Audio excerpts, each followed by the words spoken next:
তোমার সাথে ঠিক কি হয়েছিল? আমরা তো অনেকেই জানি সেই সময়টা। কিন্তু একটু এই যে তলিয়ে দেখা বললাম, একটু আড্ডা দিতে, দিতে তোমার কাছে আজকে যখন এসেছি, কি হয়েছিল সেদিন? হয়েছিল মানে আহ, যখনই আমি এই প্রতিবাদগুলো করতে শুরু করি, তো এই সরকারের একটা অস্বস্তির জায়গা ছিল, এবং 2021-এও আপনারা জানেন যে একটা হাওয়া তৈরি হয়েছিল যে বিজেপি এখানে আসতে পারে, তৃণমূল যেতে পারে। এবং আমরা যে ওপিনিয়ন পোল, এক্সিট পোলের কাজ করি, তো সেগুলো যখন করছি সেখানে বিজেপির ফরই আমাদের দেখাচ্ছিল। তো আজকে যখন আমরা রেজাল্ট দেখলাম সেটা মেলেনি, কিন্তু আজকে গিয়ে প্রমাণিত হচ্ছে সেটা সঠিক ছিল। যদি এসআইআরটা 2021-এ হতো ওই ফলাফল আসতো। বাট এনিওয়ে, তারপরেই একটা কোথাও গিয়ে সরকারের শত্রু হয়ে গেলাম, বিশেষ করে অভিষেক ব্যানার্জির শত্রু হয়ে গেলাম, যে এদেরকে একদম শেষ করতে হবে। এবং 2021-এর 2রা মে রেজাল্ট বেরোনোর পর, মানে রেজাল্ট বেরোয়নি, দুপুর 12টার পর থেকে আগামী 6 মাস কিন্তু আমি বাড়িতে থাকতে পারিনি। আমি ব্যাঙ্গালোরে ছিলাম, তারপরে আমি আমার গ্রামের বাড়িতে জামালপুরে, যেখানে আমার বাড়ি, সেখানে ছিলাম। 6 মাস আমার ছেলে বউকে নিয়ে আমাকে রাস্তায় রাস্তায় ঘর ঘুরতে হতো। ছাড়া তার মানে? ঘর ছাড়া। এবং আমার বাড়িতে অ্যাটাক হয়নি, কিন্তু যেভাবে পারিপার্শ্বিক পরিস্থিতি তৈরি করা হচ্ছিল, এই বাড়ি ফাড়ি জ্বালিয়ে দেওয়া, মানে 2021-এর ভোটের আগেই একটা অ্যাটাক হয়েছিল। আমার বাড়ির যে ধানের গোলাটা আছে তার পিছনে একটা বাঁশবাগান আছে, সেখানে আগুন লেগে যায়।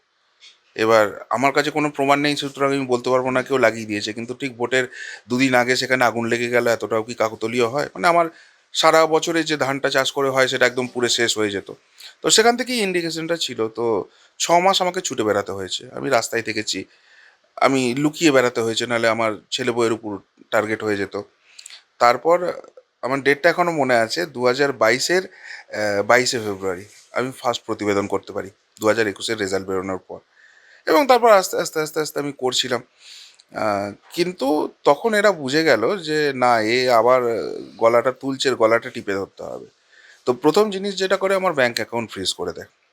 কিন্তু কি অভিযোগে? মানে একটা তো অভিযোগ থাকতে পারে। অভিযোগটা অত্যন্ত হাস্যকর অভিযোগ। অভিযোগটা যেটা ছিল, এরা বলছে যে, আমি একটা ভিডিওতে বলেছিলাম যে মাননীয় শুভেন্দু অধিকারী বলেন যে এই রাজ্যে একজন কয়লা ভাইপো আছেন, তিনি নাকি সর্বশক্তিমান। তো তখন ওই পার্থর কেসটা আসছিল, পার্থ চ্যাটার্জির কেস ছিল, তারপর অনুব্রতর যে দেহরক্ষী, তার 300 কোটি টাকা না কত প্রপার্টি পাওয়া গেল। তো আমি বললাম যে একজন দেহরক্ষী, একজন নেতা, যে এমপি নয়, এমএলএ নয়, একটা জেলা সভাপতি, তার দেহরক্ষী, তার এত সম্পত্তি বেরোচ্ছে। এবং পার্থ চ্যাটার্জি একজন মন্ত্রী, তার থেকে একটু শক্তিমান, তাহলে তার কত সম্পত্তি হবে? আর যদি শুভেন্দু অধিকারীর এই কথাটা ধরে নিই যে একজন কয়লা ভাইপো আছে যিনি সর্বশক্তিমান, তাহলে তার কত প্রপার্টি হতে পারে? আমরা তো শুনেছি যে তার একটা কোনো বিল্ডিং আছে যেখানে নাকি চলমান সিঁড়ি আছে, ঝাড়বাতি আছে। তো এগুলো শোনা কথা। আমার মনে হয় এগুলো বিরোধীদের চক্রান্ত। তো ওনারা তো বলেন যে ওরা মাটি মানুষের সরকার চালাচ্ছে। সুতরাং সেই জায়গা থেকে উনি এক কাজ করুন, হয় ওনার বাড়ির দরজাটা হাট করে সাধারণের জন্য খুলে দিন, জননেতা মানুষ গিয়ে দেখে আসবে, তো এগুলো সব বাজে কথা, টালি চালা তো ওনাদের বৈশিষ্ট্য। আর না হলে উনি একটা ভিডিও করে সবাইকে দেখিয়ে দিন। এই ছিল আমার বক্তব্য। তো সাথে সাথে কসবা থানা থেকে আমাকে একটা নোটিশ পাঠানো হয় যে আপনাকে ইন্টারোগেশনের জন্য আসতে হবে। এবং আমার যে ব্যাংক অ্যাকাউন্টটা আছে, দেখুন আমরা যারা ইউটিউবে কাজ করি ওই মাসের 22-23 তারিখ করে টাকাটা পেয়ে যায়। তো টাকা ঢুকে গেছে, কে আর দেখে? অত তো কেউ রাখে না। এরপর মাসের 1-2 তারিখ এলে কি আমাদের সংসারের যে খরচ আছে, বা ধরুন আমাদের টিমে যারা কাজ টাজ করে তাদেরকে টাকা দেওয়া, সেটা আমরা তখন খুলে দেখি। তো ব্যাংক অ্যাকাউন্টটা যখন খুলতে যাচ্ছি দেখছি যে আমার ব্যাংক অ্যাকাউন্ট খুলছে না। আমি বললাম কি, পাসওয়ার্ড ভুলে গেলাম? তো দেখলাম না, পাসওয়ার্ড তো ঠিকই আছে। তো তখন ব্যাংকে যখন ফোন করলাম, বলছে না, আপনার একটা চিঠি এসছে পুলিশের তরফ থেকে, আপনার এখানে ইলিগাল ট্রানজাকশন হয়, আমাদেরকে নোটিশ দিয়েছে যেটাকে আপনার ব্যাংক অ্যাকাউন্টটা ফ্রিজ করে দিতে হবে। তাই বললাম আমার তাহলে করণীয় কি? বললো আপনি হয় পুলিশকে বলে এটা তুলিয়ে নিন, আর না হলে কোনো লিগাল জায়গা থেকে, মানে কোর্ট থেকে অর্ডার নিয়ে এসুন, আমরা খুলে দেবো তখন। তা আমি তখন থানায় কন্ট্যাক্ট করলাম যে কী ব্যাপার হয়েছে। আর এই ব্যাংকের ম্যানেজারকে বললাম যে আপনি এক কাজ করুন, যে চিঠিটার বেসিসে আমার অ্যাকাউন্টটা ফ্রিজ করেছেন সেটা পাঠান, নাহলে তো আমি লিগাল ফাইট করতে পারবো না, আমি কিসের বেসিসে করবো? তো উনি যে চিঠিটা পাঠালেন সেটা পড়ে আমি হাসবো না কাঁদবো বুঝতে পারছি না। সেখানে সাবজেক্ট লাইনে লেখা আছে, মানে যে ধারাগুলো আছে সেই ধারাগুলোর বাংলা করলে দাঁড়ায় যে এই অ্যাকাউন্টে জঙ্গি সংগঠনের সঙ্গে যোগ আছে, সেখান থেকে টাকার আদান প্রদান হয়, ওই জন্য এই অ্যাকাউন্টে ক্রেডিট ডেবিট সমস্ত কিছু ফ্রিজ করে দেওয়া হোক। আর যেটা বডি, সাবজেক্টের পর বডি লাইন আছে, সেই বডিতে গিয়ে লেখা আছে যে এর অ্যাকাউন্টে গুগল থেকে টাকা ঢোকে, সেটা আমাদের পরীক্ষা করে দেখতে হবে, সেই জন্য আছে। এবার আমার মনে তখন প্রশ্নটা জাগছে যে তাহলে গুগল কি জঙ্গি জঙ্গি সঙ্গী? সংগঠন। না, মানে ব্যাপারটা কি বোঝাতে চাইছে? তো তারপর পুলিশের কাছে গেলাম, আমাকে যখন ইন্টারোগেশনে ডেকেছিল, তো সেই পুলিশের যে ভদ্রলোক যিনি আয়ও ছিলেন, আমি ভদ্রলোক বলছি এই কারণেই, ফোনে যখন কথা বলছেন একটু বেশ গরম নিয়ে কথা বলার যে ব্যাপারটা সেটা আছে। এবার যাওয়ার পর সারাদিন বসিয়ে রেখে অনেক কিছু কথাবার্তা বলে সন্ধ্যেবেলায় আমার লয়ারও গেছিলেন, কারণ আমি first time police interrogation face করছি। সারা জীবন পড়াশোনা করেছি, কোনোদিন পুলিশের কি ব্যাপার তো জানি না। তো লয়ারকে বললেন যে আপনি 5 মিনিটের জন্য একটু বাইরে যাবেন, ওনার সঙ্গে আমার একটু কথা আছে। আমি বললাম কেন বাইরে যাবে? বললাম ভরসা রাখুন আমার উপরে।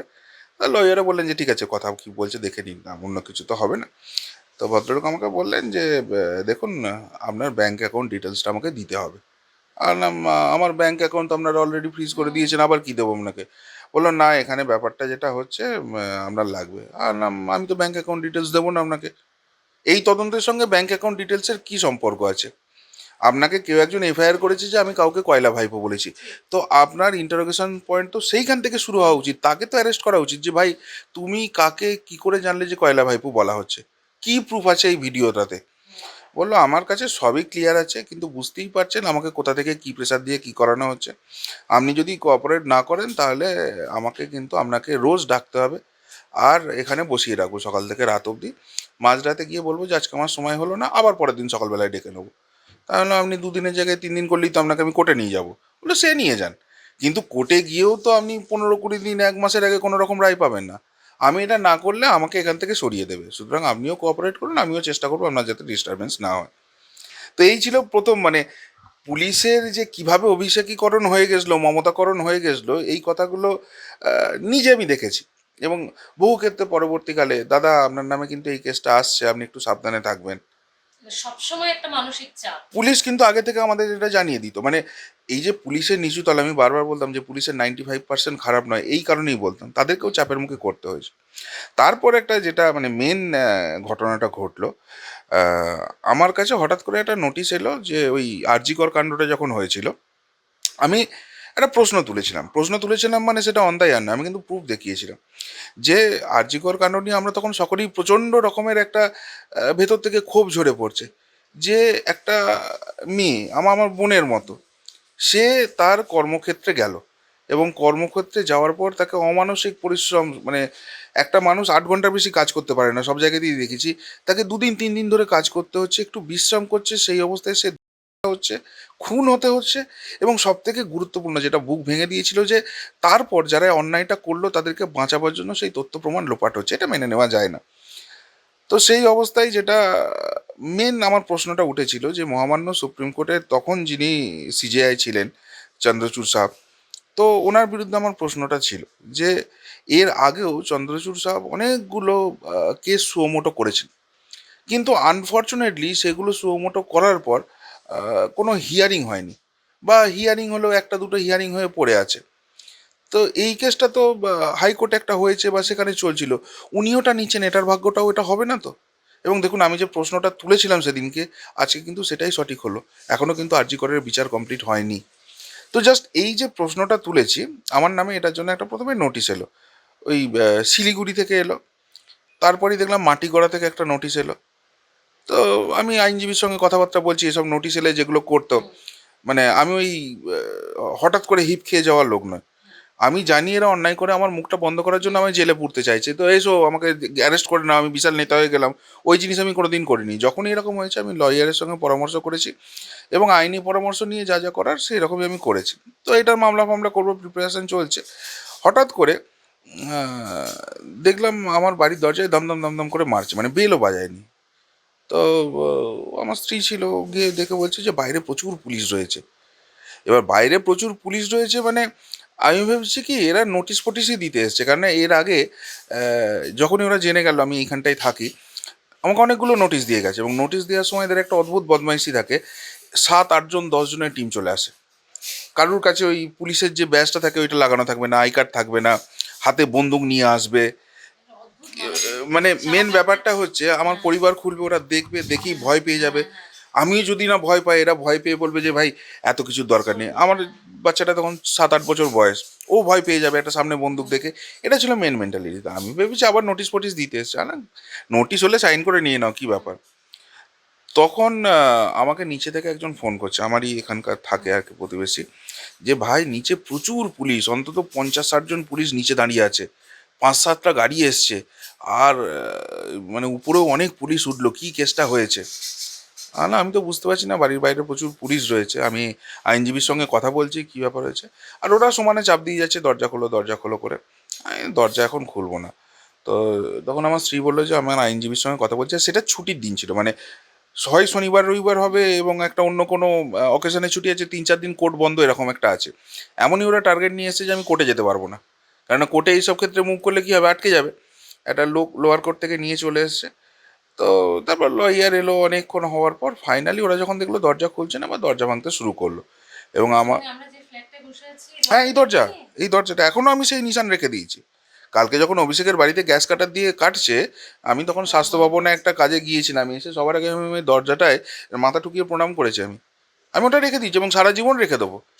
আমার ভেতরের যে মেরুদণ্ডটা আছে, আমার যে লড়াইয়ের জেদটা আছে, সেটা ওই দরজাটা। যখনই আমার মনে হয় যে আমি কোথাও একটু এদিক ওদিক হয়ে যাচ্ছে ফোকাসটা, আমি ওই দরজাটা দেখি, ওই দরজাটা আমাকে বলে যে তোমাকে মেরুদণ্ডটা সোজা রাখতে হবে।